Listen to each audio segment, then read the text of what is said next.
Welcome to Life Beyond B.S, where we ditch the belief systems and the bullshit and get real about life. Here it's about awareness, choice, and creating joy that actually lasts. No perfection, just honest talk and powerful change. I'm your host, Heather McNally, and let's get into it.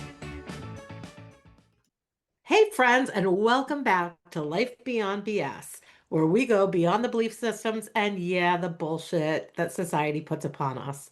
I'm Heather McNally. I'm your host. And today we have a great woman, a friend, a colleague. Her name is Leonne Sherr. Leonne is a coach, author, and the founder of the Wonder Mama Ecosystem, a movement for parents who lead. Through her podcast community and her one on one coaching, she walks alongside moms who are intentionally breaking generational cycles, building lives of purpose, and raising their children differently than they were raised. Her work is rooted in one unwavering belief: you do not have to do motherhood in survival mode.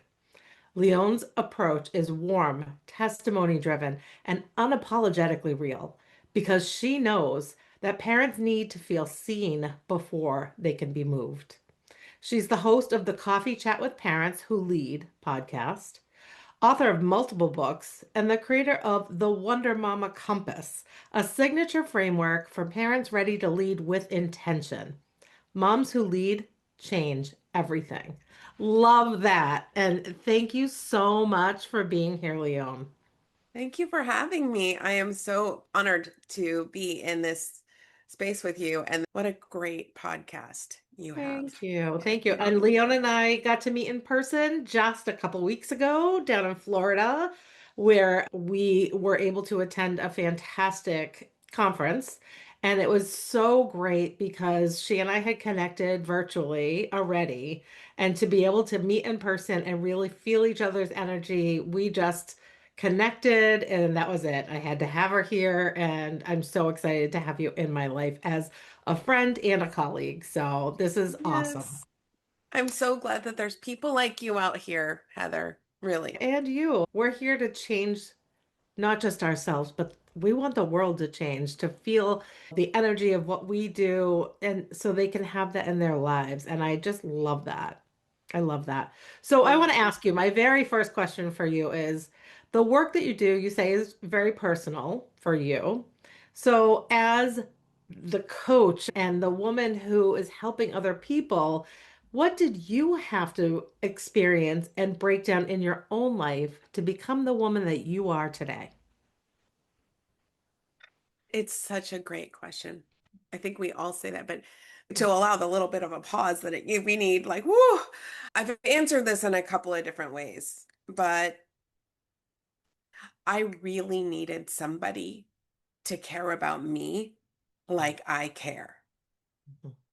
And I was a single mom. I was lonely with my beautiful two little boys before I met my husband, my current husband. And not that I'm trading up, but it's hard. Motherhood is hard. And especially really strong, high capacity, could do million things kind of moms. But it's a long season. It's Mm-hmm. a long season of if you're not intentional and you don't have some really good tools on board and some really good role models in your life that are supportive, you can feel really lost. Mm-hmm. And I didn't, I, I needed that. I couldn't find it. Mm. So I became it. Yeah. Yep. I think that's so beautiful because you're right. And I will say that I was fortunate to be a stay-at-home mom for my boy's entire childhood. And I'm grateful. But also, it doesn't mean that everything's sunshine and roses and everything's so wonderful all the time. It means hardship. It means giving up things. And it means so much. We could just talk for hours about just that. Mhm. And I will say that I was excited to be able to be a stay-at-home mom right from the beginning. But when my son was about 5 months old, my oldest, I realized one day that I was like in the middle of almost a mental breakdown. Mm. That's what I felt like. And I called my husband and I just cried. And I said, this is hard. And this is not the kind of thing that a lot of people tell you when you're ready to have a kid. It was like almost like a secret. Women would say to me, "Hi, you're never going to sleep again." And oh, it's such a beautiful thing. But like, you never get the real advice, or at least I didn't. And I remember saying to him, I have to tell you, I was so, and I didn't even want to say it to him. And he's like my best friend, he's my person. I'm so open and honest with him. But it was like, no, I'm a stay-at-home mom. I can do this. I don't need to say anything about this. Well, guess what? You need to talk about things. I wasn't eating until 3 o'clock in the afternoon. I wasn't showering for days. Everything, the laundry was done. You could walk in my house and everything was perfect, even though I don't believe in perfection. And I realized I'm not taking care of myself. How am I going to take care of him? I'm making myself miserable. So Yes. just that support is massive. Yeah, and my house was not perfect, Mm. and I remember being so exhausted with the littles that like trying to take a nap with him safely strapped in the little bouncy thing while I just like lay on the couch and just let me close my eyes for 5 minutes. Just Mhm. and I remember that going, oh my God, nobody is coming. And I say that in so many ways, and we have to pick ourselves up constantly. Mhm. And that's where that lack of self-care does come in, or even the awareness that like we know we need to shower because you can tell. But Mhm. but is it safe, or do I even care? And so things start slipping. They Mhm. start slipping and self-care becomes like a luxury.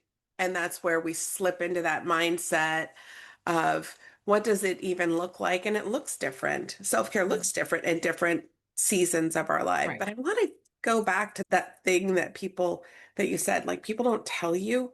Mm. I think they tell us he like Yeah. that or oh, like that, and neither one can we really, Sarcastic. yeah, Yes. can really hear that. We can't really tell. You can't really tell when people say, listen, it's going to be absolutely wonderful and really hard. So make sure you call me because those people aren't here. Right. you know, or we call someone and we worried that we're going to be judged because the house isn't perfect or the house is perfect and what are they going to think? Or it's just constantly not really sure if you're doing life right. Right. If you're even doing it right, Hmm. you're not doing it wrong. Or maybe you are and who knows, but we need each other, women. Right. And what even is right? Right is so Alive. dependent on the person. In my opinion, if you're doing it right, everyone's alive, everyone's taken care of, and does everything need to be perfectly tidy and you always look perfectly presentable? And no, that's not what life is. Life is surviving and thriving at the same time. It's getting through your day and feeling joy and happiness. Yeah, And yeah, feeling the hard moments too. You have to feel the hard moments too. But, having 100%. that support and somebody to tell you, I just remember, and times have changed because my oldest is 23 years old. So this is a while ago. But I think more open, honest conversations are happening about a lot of things about mental health, about motherhood, about all of it. But back then it was, I did get those he, like, you're never going to sleep again. Your laundry's never going to be done. You're always going to have stains on your clothes. You're never going to eat until, whatever time. You may have days of not showering.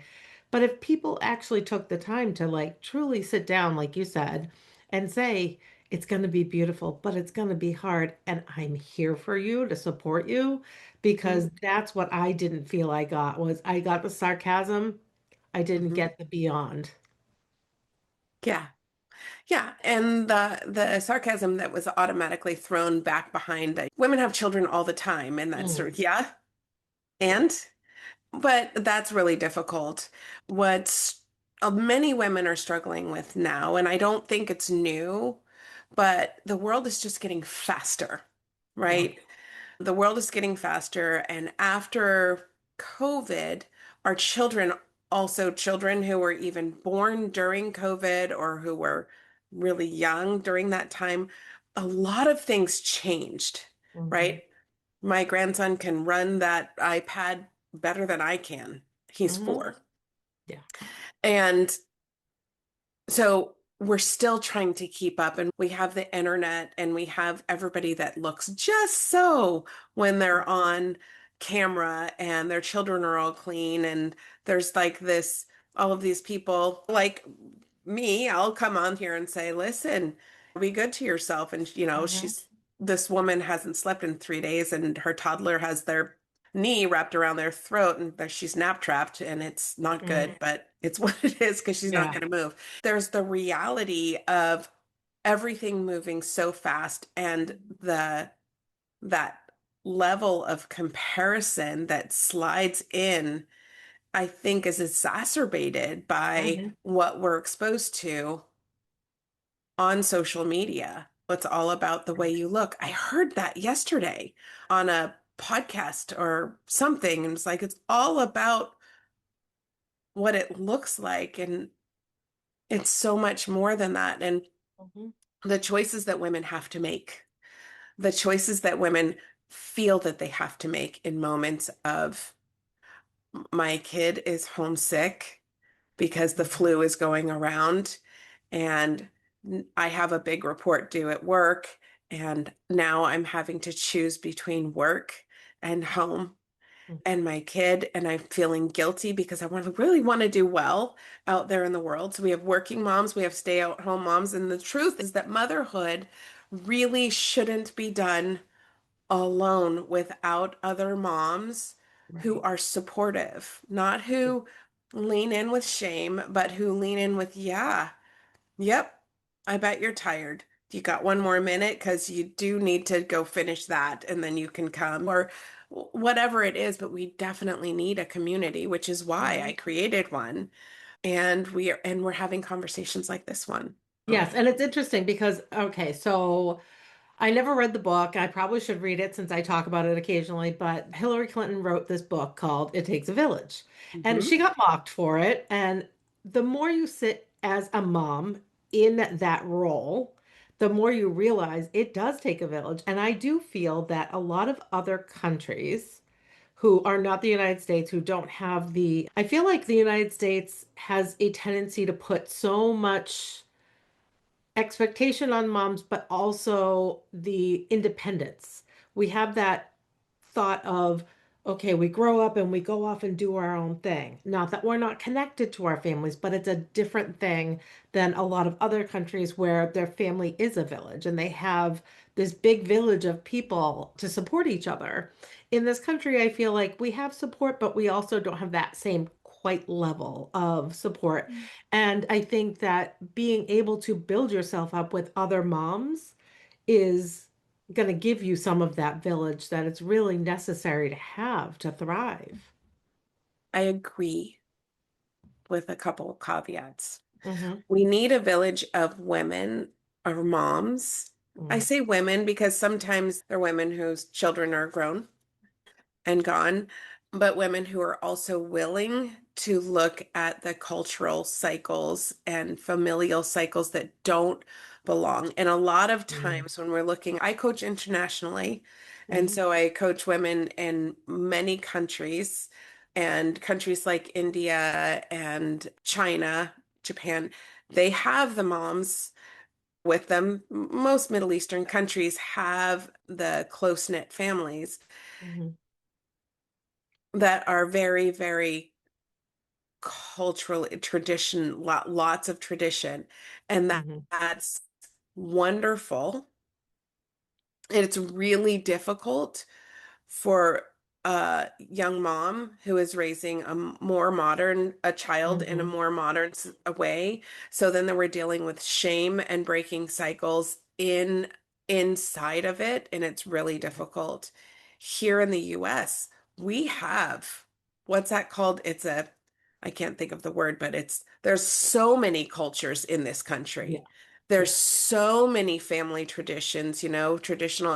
I had Daniela Roman yesterday on my coffee chat, and she said, I'm from a traditional Italian family. And immediately we all have this picture, right? And we have Hmm. my husband is from a traditional Jewish family, and we can see that, and so and my family didn't have a lot of traditions. And so my family was kind of from everywhere. And so when there is tight structure after you've had none, that's Mm. really tough. And so when we're dealing with people who are trying to find their own way based on what their intuition is, and we're trying to follow our intuition, what we believe is right for ourselves and our children, and we're bucking up against comparison and culture and really not knowing what's the right thing, Hmm. having a place to land where you have like-minded people,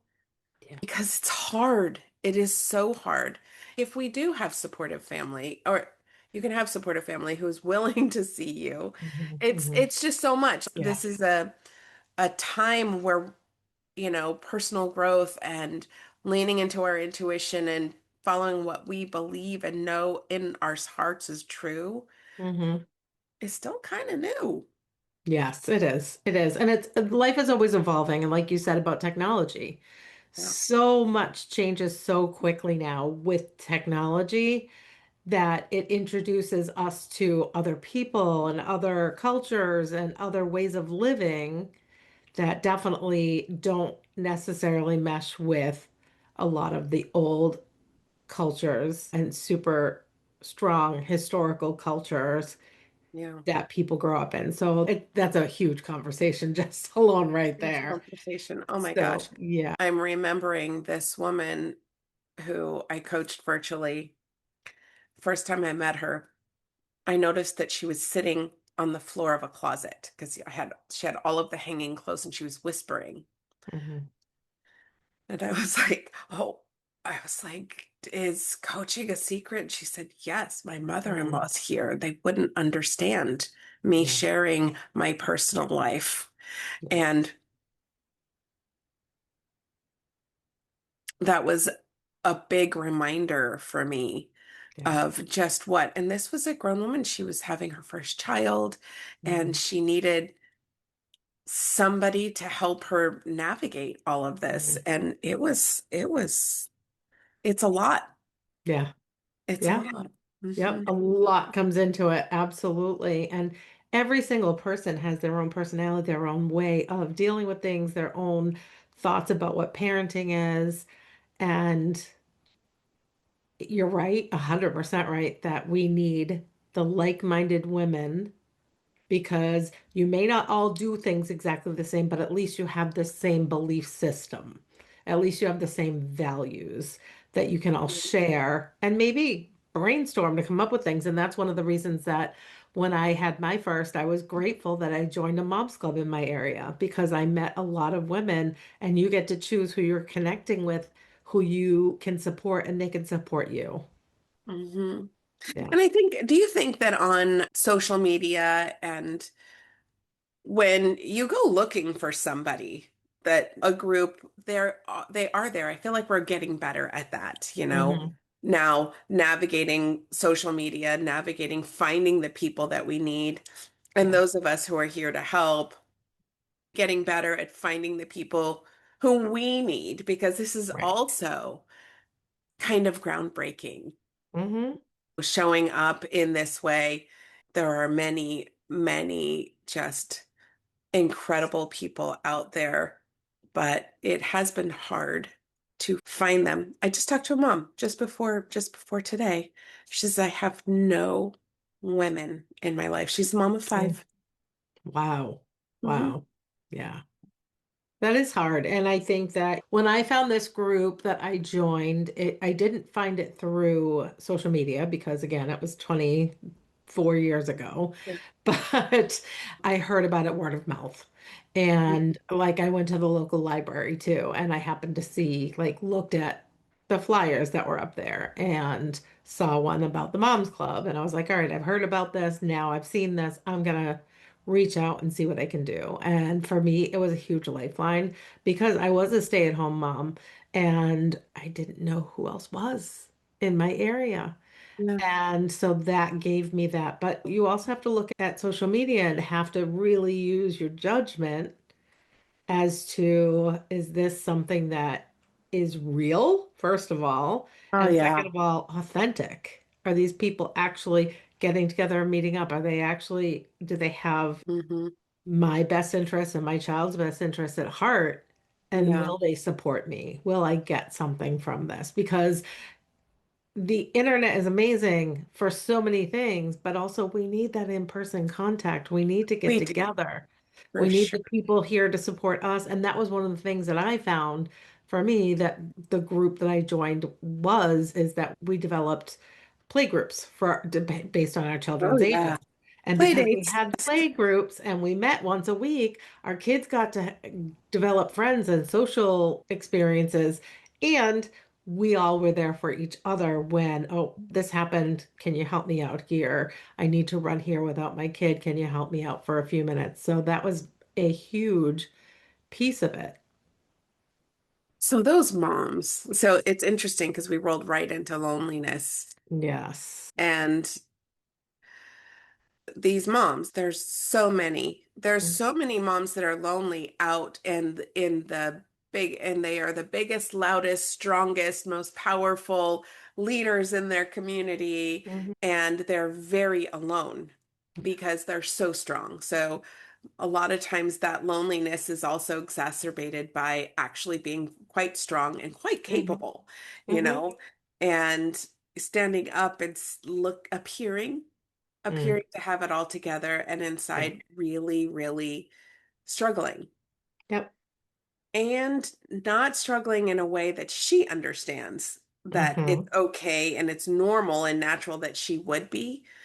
That why can't I get it together? Why can't I be more like her? Or why am I so unhappy? Or why am I feeling so lost? And I'm finding that the most, the women who are suffering the most are the ones who appear to be the strongest, most put Yes. together mamas, Yep. are whether our corporate leaders, entrepreneurs, Hmm. um, and who are just trying to keep it all together and spinning so many plates because we're pretty good at spinning all those plates.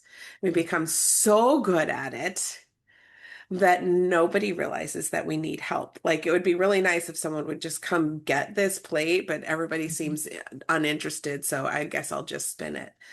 Yeah. And a dear friend of mine who is a mom and an entrepreneur, way too young, had a stroke Oh. from pushing herself too hard and not Hmm. surrounding herself in person with Hmm. people who would walk into her home and help or whatever. And she's amazing. Yeah. And that's really upsetting and really hard when Mm. we realize that and it's another reason why I really focus on helping those moms that are momming, working, living, doing life in Hmm. in that sort of internal isolation because we can be out there and Yes. so really, really isolated. Yep. So the first question you asked me was the why. Right. Truly, I believe that moms are the world's first leaders. Mm. We are. We're the ones that show them, hey, this is what you do when you eat, and this is what you Hmm. do when you like. So we are the first leaders. And if we continue going this way without the support that we need, Hmm. we will stay dysregulated. But if we are in a room where we can have people that of different religions, different races, different cultures who know how to regulate themselves, who can simply put their hand on your shoulder and say, Hmm. hey, I'm right here. You're going to be okay. I know this is hard, and help you regulate. Our children will have that skill. Yes. And if our children have that skill, and it does not matter if you're already a mom of adult children, they're still learning from you. If you can learn how to be regulated Mhm. and how to soothe your nervous system and understand that there are resources for you, even if it's just stopping and breathing and going to pet your dogs or go Mm, for a walk. Our children have a chance, a yeah, better chance yeah, than they do if we don't pay attention to that work. absolutely. And the fact that you say that is, oh, it's very powerful. And so for me, I grew up in an abusive environment. Now, Mhm. my mom was a beautiful woman, a human being with flaws. She was not the abuser. It was my father.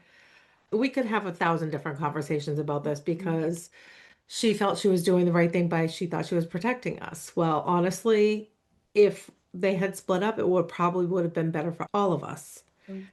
However, she did what she felt she could, what she thought was right at the time. And that's the thing. What is right? What is doing it right? Right? So I wanted a different life for my children and my family, and I raised my boys very differently. And I Mhm. raised them to understand that if I made a mistake and I need to apologize, I'm going to apologize. There's nothing wrong with that. Just because I'm older than you and I'm your parent doesn't mean I'm always right. That if Right. they're wrong, they need to apologize. And so I wanted to show them that it goes both ways and that you can respect somebody who's older than you, somebody who's younger than you, and have some emotional intelligence. But we're just trying every day to do what we think is the right thing and what's right for our children. I think that it's just such a hard thing. It's very difficult. And to be able, like you said, to have somebody to be able to talk to, run things by, just put their hand on your shoulder and say, it's okay. And we're going to have moments where we're not our proudest of what we may have said or done, but that doesn't define you. Mhm. The fact is, you can stand up and make a new choice and show our children that that is part of life too, being resilient, standing up and owning what you did or didn't do, said or didn't say, and making a choice to do something differently and show them that I'm a human being, but I'm doing the best I can, and I'm trying to show you that you can do the same thing. Yeah. What you said, first of all, I'm sorry. I mean, I know you don't need that sorry, but No, no, I get it. it feels like sorry. Yeah. I But hugged the child that I was, and I'm very proud of the woman that I've become because of what I've gone through and lived through. Yeah. yes, yes, 100%. One of the things that you said, and it really resonated with me, was about your mom. Mhm. So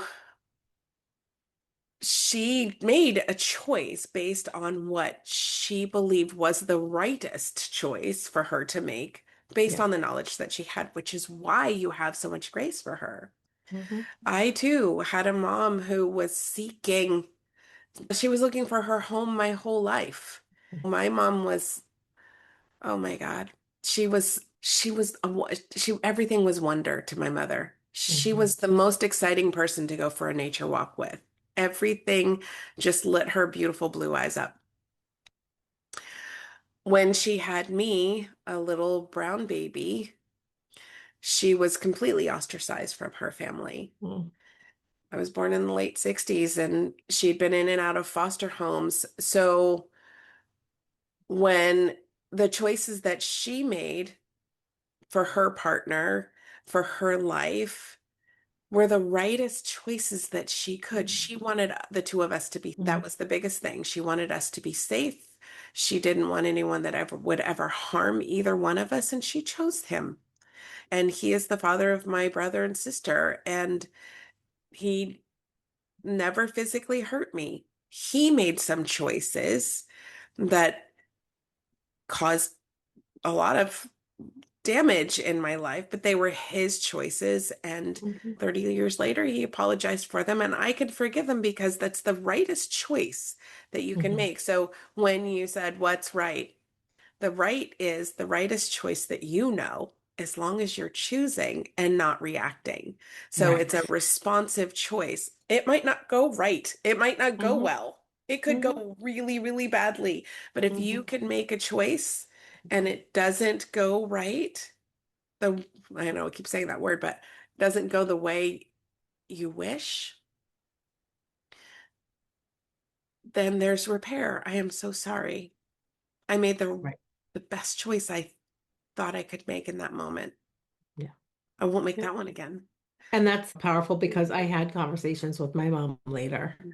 about her choices. And there's things that you don't know in somebody's life. Yeah. When I found out later, actually after she passed, in having a conversation with a really good friend of hers, I found out that there were things that my father had done in there that he had given her misinformation. Let's just put it that way. Mm. And she didn't find out about that until after she had me. And at that point, I was born in 1972. And back then, it was like, all right, well, I made this choice and I guess I have to stick with it. And these days, the choice that she made may have been different if it was now. Mm. But again, looking at cultures and norms and what people expect of you, she felt stuck. Yeah. And then further in her life, she became legally blind at the age of 40. I was 15. She felt even more stuck. And then she developed a lung disease, even more stuck. And she didn't want to be a burden on other people. And so I think having all these kinds of conversations is so incredibly powerful because you can show people that they don't have to be stuck, that you Yeah. have options. That doesn't mean that they're going to take the option. It might not be the right choice for them at that moment. But you Mm. never know what people are going through in their lives. Like you said, you look at the internet and you look at social media and you see the beautiful pictures and how everybody's children are dressed in a row for Easter and things like that. But that doesn't mean that's their life. Like, that's not life all the time. And you never know what's going on behind closed doors in somebody's life, whether it looks perfect or not. You don't know. And so having these kinds of conversations can open so many doors and open the opportunity to be there to support somebody to get the support that you need. Yeah. Funny, I feel my face like, oh, pushing right up against a boundary for me that's it's a really big deal. And you said this is beyond the bullshit, and that's where we are. We're beyond the bullshit. So, looking at the choices our mothers made, it's really important to pay attention to whether or not we're overcompensating or we're actually making concerted efforts. And that takes safety and that takes regulation. And many people, many moms don't know what that feels like. They Hmm. haven't experienced that. And so maybe they'll experience a little bit of that by hearing this conversation or one of the millions of great conversations you have on your podcast or mine. But that's the whole thing. I mean, that's the whole point of it is to reach out and let people know that whatever your normal is can be okay. And if you need a safe place to land, you have people like Heather or like Leonne here. I'm here.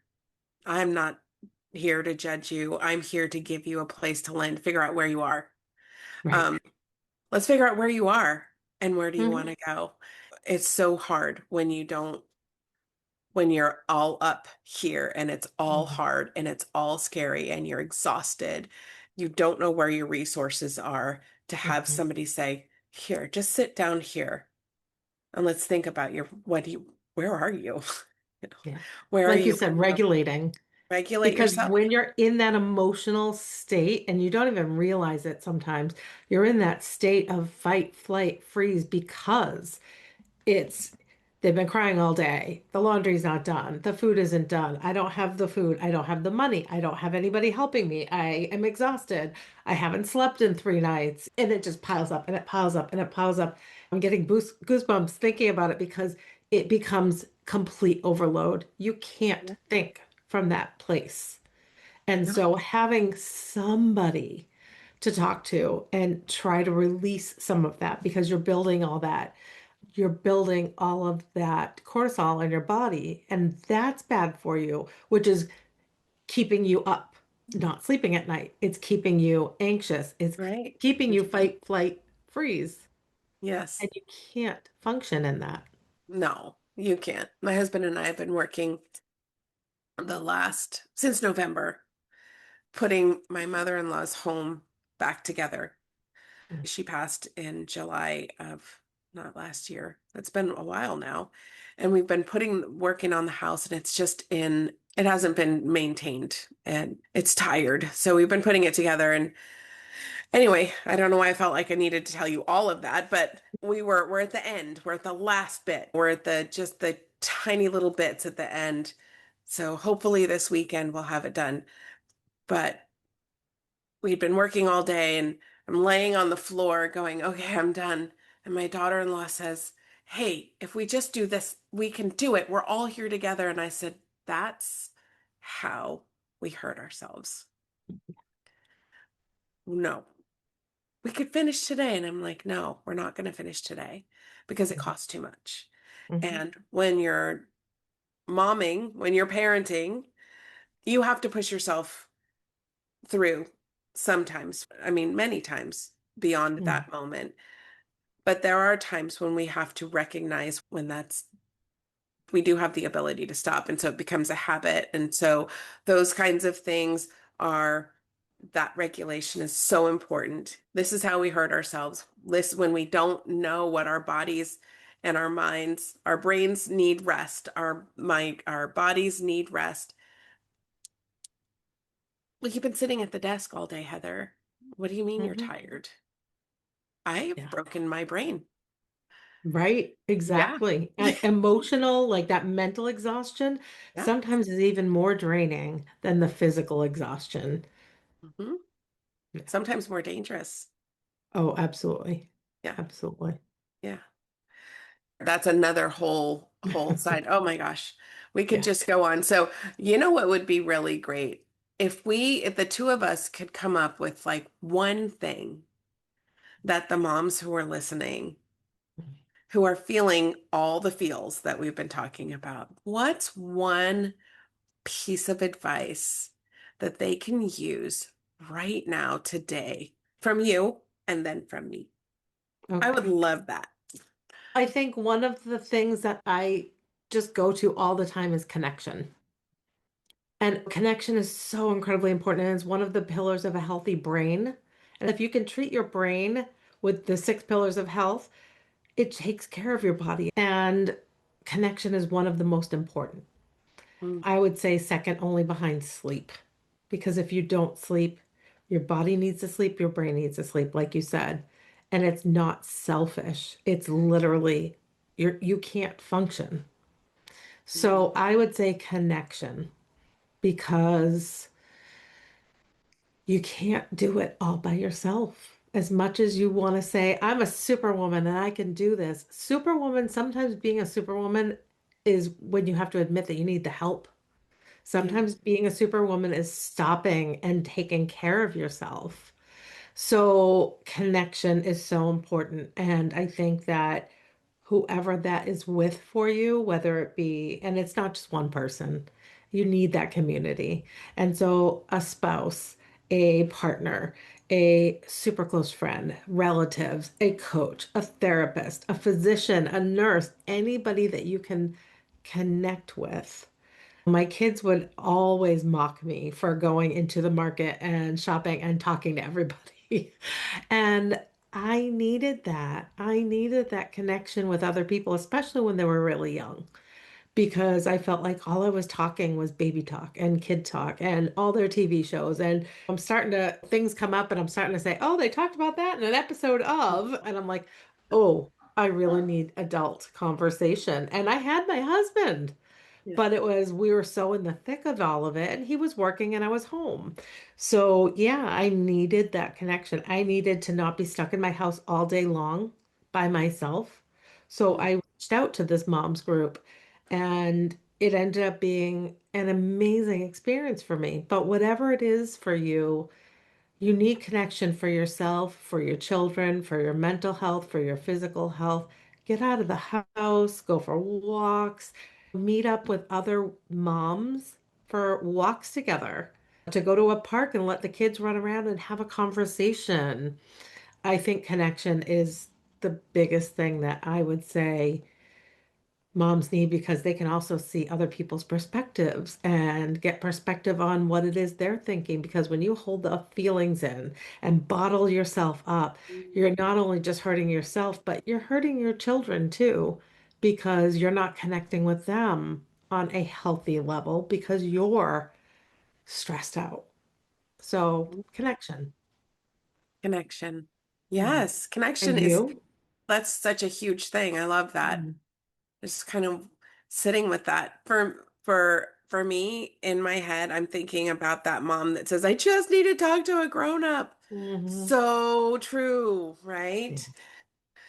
I'm also thinking of the mom who doesn't have access to those people just yet, Mhm. who may not be able to get out of the house just yet, who hasn't quite gotten to the moment, who is feeling really dysregulated and Mhm. looking at that beautiful child of theirs like it's their captor, Mhm. and where your child becomes your enemy. Mhm. And that happens in our heads. And there's that, I think it's Al Anon, that we need to interrupt that thought. We need Mhm. interrupters when we're spinning out. And so that you can get out there and get a connection, we have to have a thought interrupter Mhm. because what we're thinking dictates what we're feeling, and Right. what we're feeling dictates what we do. Mhm. And what we do, that spins it all the way around. And so it comes full circle. So I really love the idea of an interrupter. Mhm. When you catch yourself feeling it's a feeling in your body when you start to Mhm. feel that exhausted, like really stressed out and really exhausted, asking yourself using the acronym HALT. I Mhm. love that one. HALT. Who goes there? I'm thinking, yeah. HALT. Who goes there? And HALT is ask yourself, what do I need right now? Am I hungry? Am Mhm. I angry? Mhm. Am I lonely or am I tired? Mhm. And just by asking yourself those questions, the moment is past. Because Mhm. now you're on the fix it. What's happening? I'm addressing what's actually happening in this moment. And sometimes we just need that to remind us to breathe, sleep, eat, talk to somebody, acknowledge it, so that that precious human that is throwing a tantrum or doing whatever isn't pinging on your last nerve, that Yeah. last bit that you can regulate yourself down. And so being regulated is really important. It's really hard, Mhm. especially in those moments. And then go do what Heather says. Get Yeah. yourself together, get your shit together, and then go outside. I love Really. that halt. I Yes. love that. And it's so true because what happens is we get stuck in a thought, and a thought can last so long if we let it. And then we start spinning because have you ever had that moment? And I will admit fully that I've had these moments of, I just want to get up and move. I want to move away from where I live. I want to start all over. I just like, and it's like things building up and building up and building up. And you get to a point where you're like, I just want to start over. I don't want to be here anymore. I need new people, a new environment, and then you have to stop yourself and be like, okay, breathe. Just breathe. And that can completely change how you feel. I remember having a conversation with a physician I used to work with, and he was super stressed out. And I looked at him one day and I said his name, and he's like, yes, like all serious. And I just said, smile. And you could literally see his entire body change. So stopping that moment of, I think that's so beautiful and really assess where you are. And it Yeah. takes only a second. Yeah. And the other part takes everything. Mm. It'll take everything away Yeah. if we allow it to do it. And so when we're able to do that, we start to learn how to catch our thoughts. We start to Mhm. do that. Just happened a couple weeks ago. I was exhausted, coming off of whatever flu bug was on, doing the dishes. I'm in the kitchen, I'm doing the dishes before I can make dinner. No.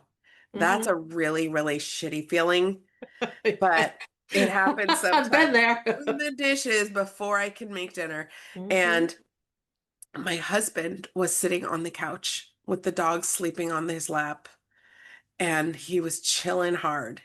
Mm. And I started getting so pissed. Mhm. I was like, I am so tired. I, I can't, like, why wouldn't he just get up off the couch and come in here and help me? Mhm. And I'm washing the dishes and I'm like, hold on, wait 1 second, stop it. Did you even tell him that you No. needed help? Did No. you ask him to come in? Because normally this is not a thing. Like you just do this and it's not a thing. And he's coming off of a long haul. So, like, are you really mad? Or you just, I'm like, no, halt. I'm just tired. Yeah. Yeah, I'm Yeah. tired, maybe a little lonely. So let me just finish this up and I'll go sit on the couch with my husband and the Hmm. dogs. And that's what I Hmm. did. But I needed to interrupt the thought because the Yeah. thought wasn't even true, but it Yep. was pissing me off. Right. So they say, I don't know who they are, but they say that 95% of the thoughts that we have are untrue because they're based on past only. Hmm. Yep. Only 5% of what we're thinking is true. Hmm. So we really need to question those. Yeah. Hmm. And I love that you gave that example because I've had the same thing where I thought to myself, isn't it fun that you're sitting there having a conversation with me and you're looking at the mail and you're looking at your phone and I'm standing here cooking and getting annoyed at you. And it must be nice to sit there and just look at the mail and look at your phone. And then I'm like, okay, instead of blowing up, why don't I stop and look and say, yeah, he's been working all day too, and Yeah. I can ask him for help. Yeah. And then all I do is ask for the help and then, oh yeah, sure. And it's Yeah. like instead of going down the road of, oh my God, now we're in a fight and now I'm angry and now I don't want to talk to him and now I want to sleep in another room and get out of here. Yeah, yeah. And I definitely think as a mom, we juggle so many things, Mhm. but instead of having those blow ups and those moments of assuming that Yeah. he's sitting there not wanting to help or that the kids are expecting X, Y, and Z, take that moment to breathe and regulate a little bit. It'll get you out of that tailspin and ask the kids for help. Ask the kids if they want to cook dinner. Ask the kids if they have an idea about dinner. No, thanks. Yeah. No, thank you. Yeah. But you're right. That is so true. And Mhm. there's also, I have the ability to think, and as you do, about a lot of things very quickly, Yeah. all at once. My husband does better with one or two things. Hmm. He's brilliant at that. But if I were to share what happens in here with him, I think he would just fate. I Yeah. don't think that he could do it. He would become overwhelmed. And so that's also capacity, right? Hmm. And I think it's just how we're made, Yeah. you know. It's how we're made. Yeah. He's brilliant. I can't do what he does. Right. Yeah. Right. Yeah. And there is a reason for the differences Yeah. biologically. But I definitely feel that it's really important to just open your mouth and ask the questions, say the Yes. things that sometimes feel hard because you don't want someone to think that you're not perfect, or you don't want to admit that you can't handle something, or instead be vulnerable and ask for the help and ask for the ear to listen. Hmm. Yeah. That's Yeah. really powerful. And I'm sure that a lot of the times, I know that for me, sometimes it's like if I just talk about it, I can get it out. And I don't Yeah. even necessarily need advice. I just need someone to hear what I'm having to say. Yes. Yeah. Talked about that a little bit yesterday in my conversation with Daniela. She shared her story, and it was a really difficult story, Mhm. similar, like a really difficult story like yours. And she said the first time she shared it was really hard. And I kind of liken that to when you share your story, their stories are really heavy. And Mhm. when we share our stories, now there's two people that care about it. Like you share it with somebody Mhm. you care about, and there's two people carrying it. But the Mhm. more you share it, it becomes less of a burden and more Mhm. like golden nuggets for somebody else to learn, Yes. so learn from. And so as we get better and better at sharing these stories and having these conversations, and I think that they will become golden nuggets and diamonds Mhm. and pearls for other people to heal from. And so I just, I love this. I Yeah. love that you invited me here to have this conversation. I hope you have me back. I think we could talk about 1,000 things. I think we Um, could. I think this may happen. yes. Yeah, this was great. So when you've got somebody who is just coping versus Mm. someone who's regulated, and you can see that, what's your advice to them in terms of just starting to try to regulate? Just something that they can do to pull themselves out of that place of coping and just surviving being a mom. Yeah, it's very individual. I don't think Mhm. there's one thing. So I have a framework Mhm. that I have curated, cultivated over the last 6 years. I call it the Wonder Mama Compass because I feel like in order for us to decide where we're going, our destination, whether we're coping, we're doing just fine, but we're afraid or everything is good, we need to know exactly where we are in our internal leadership, right? How well we're leading ourselves. So whether Mhm. you're just coping or you're completely afraid, we have to get to the point where we at the starting point. And so I call that land where you are. And that's the first step. And once we know exactly where we are, then we go and start having that question with our inner voice. And Mhm. that's the second step is meet your inner voice. And we need to kind of build a relationship with that part of us because our inner voice is can be harsh and negative, but it's only because we have not asked her Right. to treat us differently. And Mhm. so when we start acknowledging the lessons and the warnings and the fears that she shares with us. And we go, yes, you know what? That is scary. That was scary, but I'm not scared anymore. I'm going to make a different decision. She'll go, okay, let's Mhm. try. And so the second phase is really just meeting your inner voice. Let's meet that lady Mhm. because she's smart and she loves you so much, but you haven't told her that you've grown up now. You haven't asked her for the different kind of help. And that's the next step. Then once we know where we are and we have met our inner voice, now we're ready to start breaking some of the cycles and some of the patterns that we don't need anymore. And so Mhm. the third part of the five is break the cycle. Mhm. And that's where we build a skill. I Mhm. help people with the tools of, oh, that's a pattern I need to break. What do we need to do? Mhm. And all of this is individual, of course, but Of we have course. to break the cycle. Once we've broken a cycle, it's a now what, right? And so we have to build what's next.